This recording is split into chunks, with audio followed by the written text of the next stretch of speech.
banditry herdsmen crisis and are responsible for rising calls for succession, LAI Mohammed. Oh, really? We didn't know that. We didn't. The Minister of Information and Culture, LAI Mohammed, on Thursday admitted that the rising incidents of banditry, herdsmen violence, Boko Haram insurgency, and other forms of criminality were behind the increasing calls for succession in the country. The minister added that the current insecurity in the country poses a great danger to Nigeria's unity. And Mohammed lamented that the issues of farmers, herders, crisis, banditry, kidnapping, among other insecurity challenges had led to the increasing agitations and separatist agenda around the country. He stated these during a town hall meeting in Kaduna tagged "Setting Benchmarks for Enhanced Security and National Unity in Nigeria." All these huge titles, yet nothing to show for it. The minister also noted that the teamwork from all Nigerians is in ensuring this rescue of the country remains the solution to these challenges. Mohammed said ominously the general state of insecurity has reflected the incidences of farmers herders clashes, Boko Haram insurgency, banditry, ethno-religious clashes and intolerance. Cultism, drug addiction and kidnapping for ransom are now triggering rising call for succession as well as politicization of ethnic and religious differences. Bluntly put, the insecurity and its manifestations pose a dangerous threat to the unity of the country and its continued existence as one indivisible nation. How did we get here and what can we do to change the narrative? We believe that finding a way out of the situation in which we have found ourselves requires teamwork, reflecting all diversities and leveraging on all our collective creativity to pursue with diligence the project of rescuing Nigeria.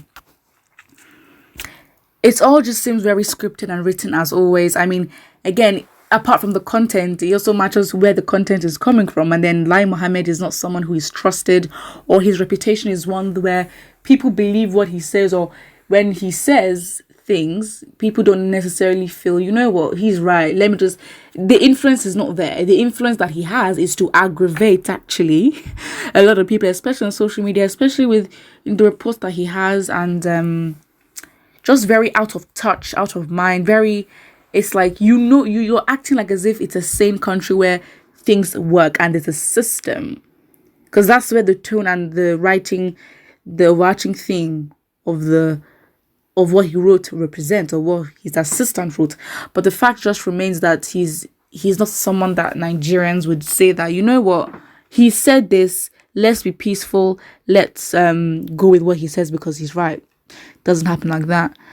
Someone says the same man was saying this country is more secure than good luck government. These people don't have conscience at all, and very shameful to have these people as leaders. Exactly. So it's like when they're very hypocritical. I think that's the word I'm looking for, because again, it's you're in the country, you know how things run, and then you bring in, you give out statements which do not reflect the actual current situation of the country. It's sad. Someone says on this, he's right.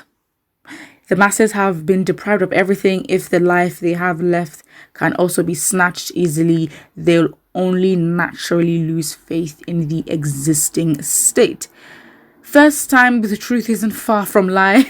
The Biafra Oduduwa pressure has gotten to his doorstep. The truth shall set the indigenous people of Nigeria free, soonest with or without referendum. But not only that, nepotism and favoritism in Buhari government caused the agitation. What do you expect in a country where some section of the country believe that they are born to rule? Absolutely. And I think that, in fact, colonialism and our independence only emboldened it even more, because prior to, colonialism and all that, they were really conquering, like West Africa. If you look at Fulani, if you look at the statistics of where Fulani are, they're majorly in West Africa. So that, and with the way they're so spread out, you can see that it was not they don't originate from a place, or they actually originate from like South Sudan kind of area, but then they've got across to West Africa, and that's I'd say pretty impressive the way they've done it, because there is no part of West Africa that you would not have a section of people who have Fulani genetics, I'd say. And yeah, it just is what it is because they've been doing that. And of course, with us getting, colonized and independence, the condition was that, of course, in the bid for power and control, the northern part of the country was sort of more, I'd say, was less reluctant to sort of let go of power. So of course the British were like, you know what, these people are the ones that we should actually give it to, because again, with them, they want to be in power, they like power, and through them we can have indirect rule. And so that is what is happening right now. Another comment here says, story from a confused man suffering from chronic lying syndrome. What a shame. A simple example of a lack of sense, integrity, and accountability to the people they claim they are representing. Let the lie continue. Let the scam continue. Shame on you always. No, the lie and the scam will not continue, especially when we have the opportunity in 2023 to change things. Yeah, it is as it is. Exactly, Mr. Minister. For once, I saw you speak to Mr. Reality. Well, I think the fact is the content of what he's saying is actually right. But however, it's who it's coming from. Is he someone that can be trusted, where he has proven, that's the word, he has proven with his results that he has the best interests of Nigeria at heart.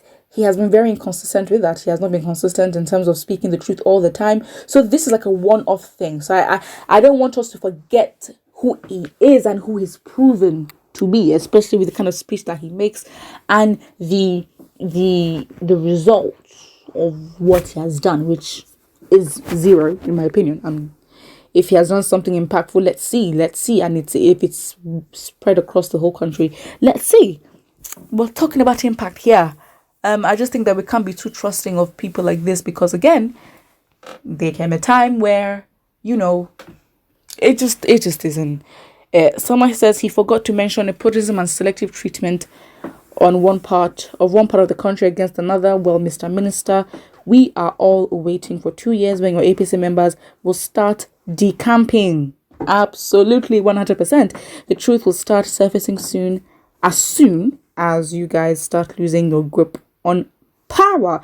I mean, I don't know where it was, but there's a news article that says how this could be the last straw of APC, because APC is literally an amalgamation of other little parties, but then obviously under the guise of APC, in terms of it being a political party that's huge and has influence, it could divide soon, because again, it's an amalgamation of sub parties, and so it's like it could actually divide. And I was like, so really? So even within the party, they are not even together and united in the kind of corruption that they want to achieve. Yeah, this organization is rooted deep in these organizations. Put what you think in the comment section below, and do not forget to like and subscribe.